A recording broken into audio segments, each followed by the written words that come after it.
Good afternoon all of you student. हम आज पढ़ने वाले हैं टिश्यू, जो कि आज हमारा तीसरा लेक्चर होने वाला है। तीसरा लेक्चर में हम ये पढ़ाने वाले हैं कि स्थायी ऊतक होता क्या है।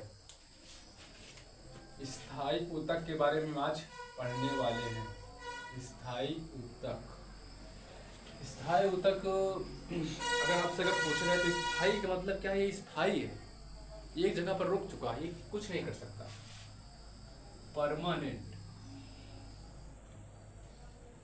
Permanent tissue. तो पहले आप ये समझिएगा कि ये शब्द बताना क्या चाहता है। कि जो ऊतक है वो ऐसा है कि प्लांट में स्थायी है, ये न चल सकता है न फिर सकता है, पर ये कुछ कार्य को परफॉर्म कर सकता है। ये कुछ कार्य को परफॉर्म कर सकता है, ये कुछ नहीं करेगा, मतलब कि इसमें कुछ का विभाजन कुछ नहीं होगा, न चल पाएगा न कुछ कर पाएगा। मतलब कि परमानेंट मतलब से कि कुछ होते हैं ना टीचर, जैसे कि रख लिया जाता है ना कि आप परमानेंट हो हमारे लिए, हमेशा के लिए आप परमानेंट। जैसे कि आप कोई सीट को गए, आप पैसे देकर उसको क्या कर लिए परमानेंट, वो आपके लिए हमेशा हो गई। जब आप पैसा उसका बंद कर दोगे देना तो परमानेंट सट जाएगी। लेकिन यहाँ पर क्या है, ये परमानेंट टिश्यू प्लांट में बन गया तो ये हमेशा के लिए रहेगा। सर जी ठीक, परमानेंट टिश्यू तो बन गया। सर जी क्या ये सभी पादपों में पाया जा सकता है? ध्यान समझिएगा, ये मुख्यतः हाँ प्रायः सभी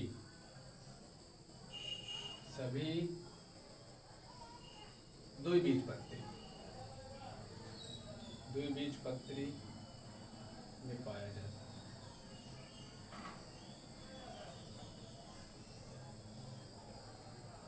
सर एक बीजपत्री में भी पाया जाता है, लेकिन बहुत कम केसेस देखने को आपको मिलेंगे।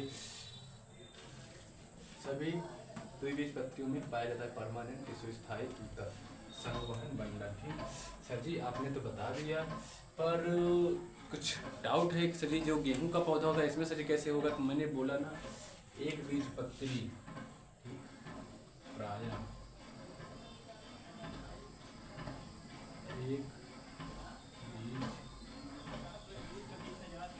ठीक, इसका मतलब हम क्या बोल सकते हैं, किताब में आपके क्या दिया गया है कि आवर्तबीजी पादप। ठीक, आवर्तबीजी पादप नहीं पाया जाएगा क्या? किसी भी जगह नहीं पाया जाएगा, पाया तो सब जगह जाता है। ठीक, मुख्यतः आप हम बता कहाँ रहे हैं, जहाँ पर आपको ये देखने को ज़्यादातर मिलेगा। जैसे कि आप अगर चाहते हो कि हमें स्थायी ऊतक देखना है तो आप या तो एक बीजपत्री उठा सकते हो।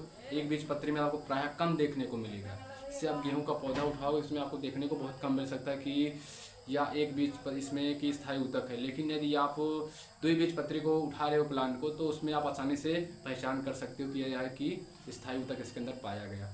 एक बीजपत्री में नहीं कर पाओगे, इसलिए हम थोड़ा सी बोल दिए। लेकिन ये सभी पादपों में स्थायी ऊतक पाए जाते हैं, सभी पादप में ये स्थायी ऊतक पाए जाते हैं। सभी प्लांट, जितने भी प्लांट हैं सभी में पाए जाते हैं। लेकिन कुछ अपवाद भी आपको मिलेंगे, पर यहाँ पर आपको अपवाद बताने वाले नहीं हैं। केवल हम समझेंगे कि स्थायी ऊतक है क्या, इसका कार्य क्या है, ये प्लांट में क्या करता है। अगर आपको इसको और आगे ही पढ़ना है तो आपको हम पढ़ाएंगे क्या, प्लांट आकारिकी यानी पादप आकारिकी। तो पादप आकारिकी में आपको हम कुछ बता देंगे, और प्लांट का शरीर जो था ना, पादप का शारीरिक संगठन, एक पादप का शारीरिक संगठन होगा, एक क्या होगा, पादप की आकारिकी। तो हम क्या पढ़ रहे हैं, आंतरिक अध्ययन कर रहे हैं, ना कि बाहरी। एक ऊतक के आंतरिक अध्ययन, तो आंतरिक अध्ययन कर रहे हैं, तो आकारिकी को पढ़ने वाले हैं और शरीर को पढ़ने वाले हैं। तो हम क्या पढ़ रहे हैं, एक तरफ से देखिएगा, छोटा सा क्या एग्जाम्पल, एक छोटा सा ऊतक पढ़ें जो शरीर से संबंधित है प्लांट के। तो उसी को आज हम देखने वाले हैं। ये आपको कुछ समझाने के लिए हम लिखे थे पॉइंट, इसको हम रखना चाहेंगे, ध्यान से समझिएगा। यदि आप पीछे वाली क्लास या आप जो पिछला वीडियो हम बनाए थे या जिसमें आपको हम पढ़ाए थे, उसमें आपको कुछ हम बताए थे, कुछ नोट पॉइंट, उस पॉइंट को ध्यान से समझिएगा। आइएगा देखिएगा, हमने उसमें बोला था कि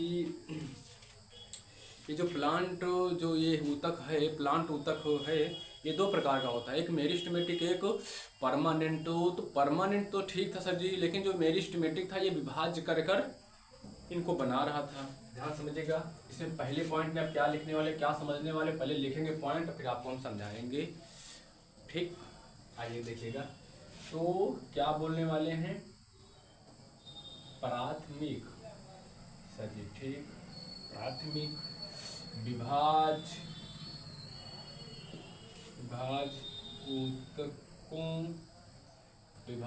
ऊतकों ना बोलकर ऊतक की कोशिकाओं ध्यान से शब्द को समझते जाइए। कोशिकाओं में वृद्धि, ठीक है जी, मतलब प्राथमिक विभाज्य ऊतक क्या है। यदि आप पहले वाला वीडियो देखो या पहली वाली क्लास आप पढ़े हो तो आप बता सकते हो। नहीं बता पा रहे हो तो इसका मतलब आप अध्ययन सही से नहीं कर रहे हो, तो आप अध्ययन करो। और इसका कोई चारा नहीं है कि किस प्रकार से और पढ़ाया जाए, कि आपको अगर देखो याद नहीं हो रहा है तो आपको याद करना पड़ेगा।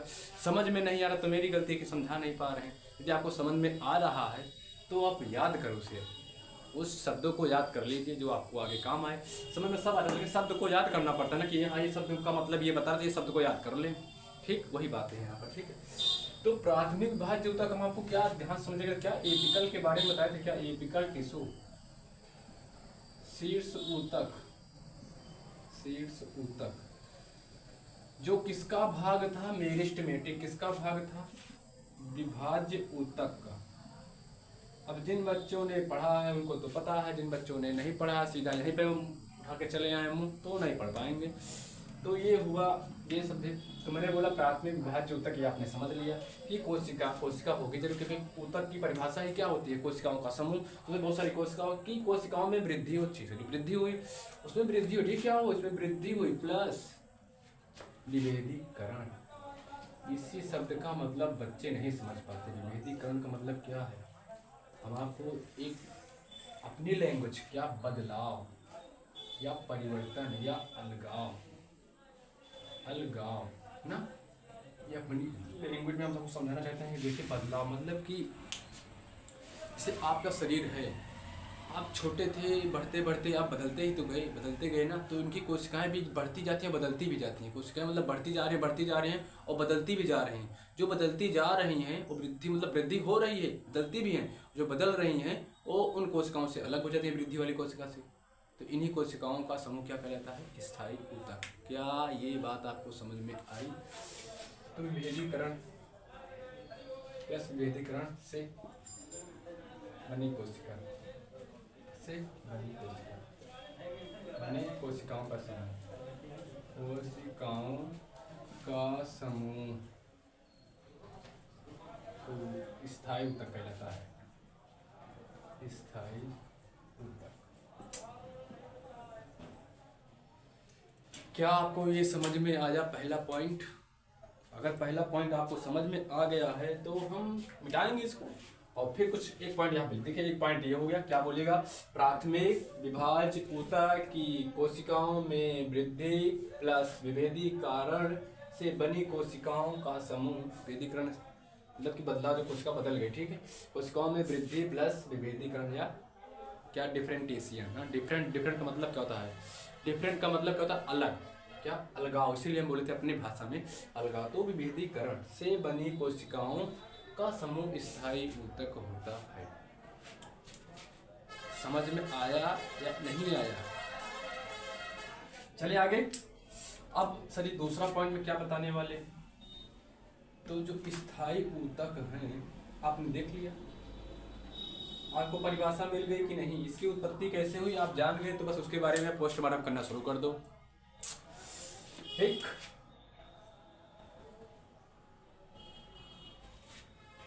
सर जी दो प्रकार कैसे बता दिया सर जी। स्थायी ऊतक दो प्रकार का होता नहीं है। स्थायी ऊतक या तो सजीव हो, सजीव निर्जीव। सर जी माने गए बात।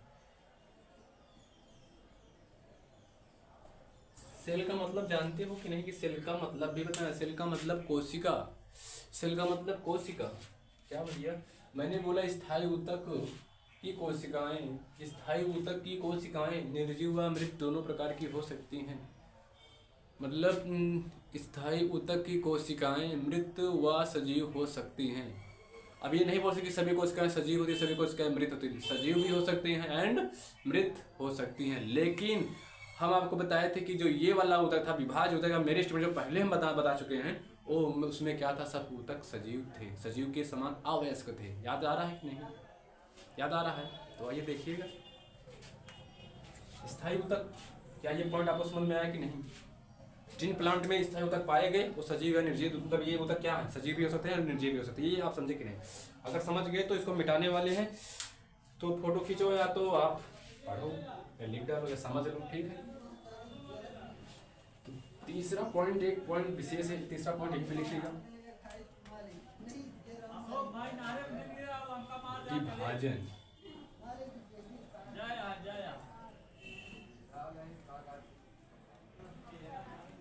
क्षमता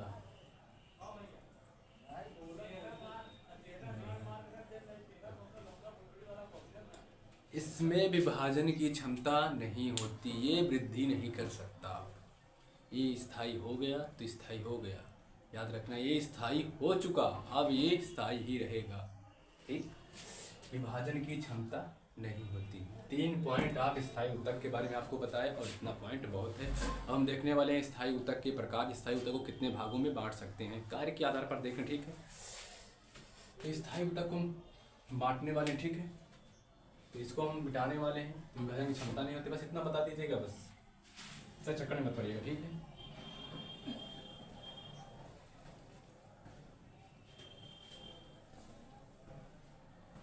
एक पॉइंट और आपको बताना चाहेंगे, माफ करिएगा, एक पॉइंट और लिख लीजिएगा।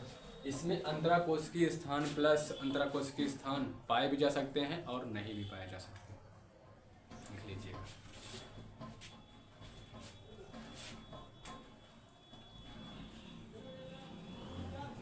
सर जी हम इसको किस आधार पर बांट रहे हैं, इनका जो फंक्शन है, मतलब क्या बोलते हैं फंक्शन, मतलब कार्य के आधार पर मैं 2 भागों में बांट दिया, मतलब कि स्थायी ऊतक हमने 2 भाग में बांटा या परमानेंट टिश्यू हमने 2 भागों में बांटा। एक बोला सिंपल, सिंपल का मतलब सिंपल ही होगा, कंपाउंड, ठीक।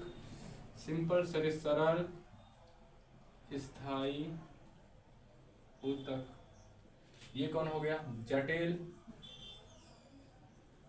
स्थायी ऊतक। तो हमने क्या किया, स्थायी ऊतक को, मतलब कि हमने क्या किया, स्थायी ऊतक को मैंने 2 भागों में बांटा, एक सिंपल परमानेंट टिश्यू और एक कंपाउंड परमानेंट टिश्यू, ये हो गया। सर जी अब सरल स्थायी ऊतक को पढ़ने वाले हैं, सर जी जटिल कार्य करेंगे, बस। जटिल स्थायी ऊतक को हम अगले क्लास में पढ़ेंगे और आज हम पढ़ने वाले हैं क्या, सरल स्थायी ऊतक। ध्यान समझिएगा, आज हम क्या पढ़ने वाले, सरल स्थायी, ध्यान से जल्दी पानी से नोट करेंगे, टाइम बहुत लेट कर डाल, ठीक। देखिएगा सरल का मतलब एकदम सरल है भाई, ठीक, एकदम सरल आकार, ठीक, एकदम सरल, एकदम सरल। तो सरल क्या, समान प्रकार के, समान प्रकार के होते हैं, समान होते हैं, ठीक है। चलिए समान होते हैं किसमें, उद्गम में प्लस कार्य में। जो सरल स्थायी ऊतक है ना, इनका कार्य समान होगा, ठीक, इनका कार्य समान होगा, इनकी उत्पत्ति समान है, ठीक। ये जैसे बने, जहाँ से बने, ये क्या है, समान है, और इनका कार्य भी क्या है, एक समान ही होगा। चलिए कार्य इनका पूरा समान होगा, चलिए हाँ कार्य समान होगा, पर इनकी कोशिकाओं का आकार समान नहीं हो सकता, कि कोशिकाओं का कुछ प्रकार कुछ पाया जाएगा, आपको हम बताएंगे। 3 प्रकार होते हैं इसके, ठीक है, उन 3 प्रकार को बताएंगे तो आप स्थायी ऊतक कुछ और पॉइंट यहाँ पर लिख पाएंगे। लेकिन याद रखिएगा ये सरल होते हैं, एकदम सरल, इनका कार्य क्या होता है, सेम होता है, इनका कार्य क्या होता है, सेम होता है। पर कोशिकाओं के कार्य का कार्य थोड़ा सा अलग भी देखने को मिले, कोशिका के कारण, ठीक, कोशिका के कारण, देखिएगा ध्यान से,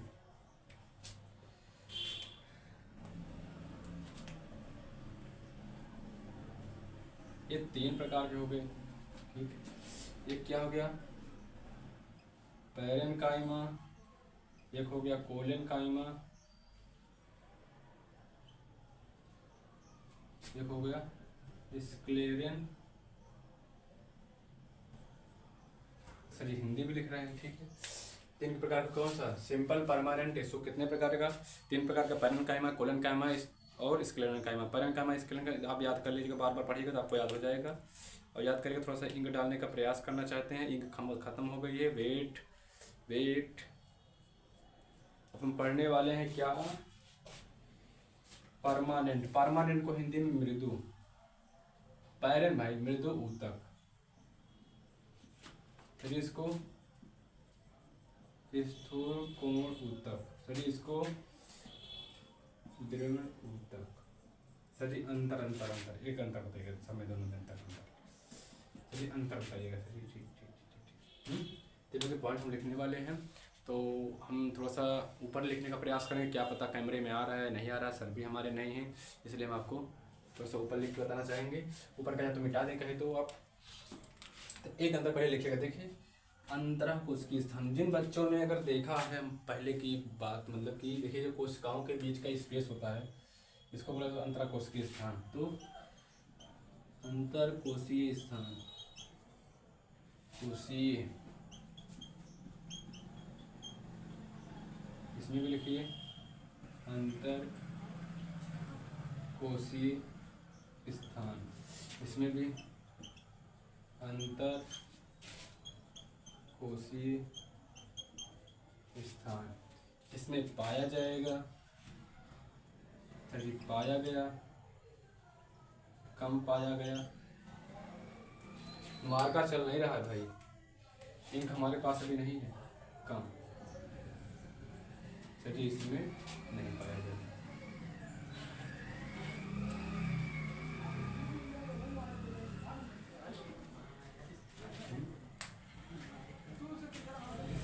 इतना आप समझे। एक पॉइंट मैंने आपको बताया क्या, अंतरा कोशिकीय स्थान पाया जाता है, अंतरा कोशिकीय स्थान कम पाया जाता है, किसकी अपेक्षा, इनकी अपेक्षा बहुत कम पाया जाएगा, अंतरा कोशिकीय स्थान नहीं पाया जाता। इसके बाद हम एक अंतर और आपको बताएंगे और बाकी हम कल पढ़ने वाले हैं, ठीक है, यही तीनों को हम पढ़ेंगे कल। एक अंतर और आपको बताने वाले हैं, ध्यान से समझिएगा, ऊपर लिखिएगा, ठीक है।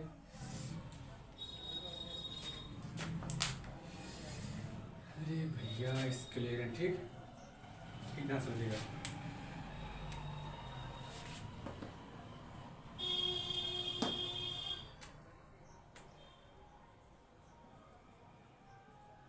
किनारों पर पतली, क्या किनारों पर पतले से क्या, किनारों पर मोटी, किनारों पर पतले और मोटी, ठीक है। किनारों पर मोटी, देखिए प्राय यहाँ पर समझिएगा ध्यान से, मोटी बहुत देखने को कम मिलता है, पतले ही देखने को मिलता है। चलिए मोटी, चलिए पतले, ठीक है। कोशिका भित्ति है, क्या है, सेल वॉल, सेल वॉल, कोशिका भित्ति, सेल वॉल, सेल वॉल। चलिए किसकी बनी होगी यहाँ पर, cellulose plus calcium, cellulose plus calcium से युक्त होगी। यहाँ पर देखिएगा pectin, pectin, pectin plus cellulose. अगर आपको दिख नहीं रहा तो माफ करिएगा, अभी सेलुलोज और इधर लिखिएगा, देखिएगा सेलुलोज क्या है, वो वाला मार्कर चल रहा है, उसको से चला ही नहीं रहे। जब सेलुलोज को देखिएगा, देखिए इधर का सेलुलोज जो है, इधर क्या है, लिग्निन, लिग्निन प्लस सेलुलोज,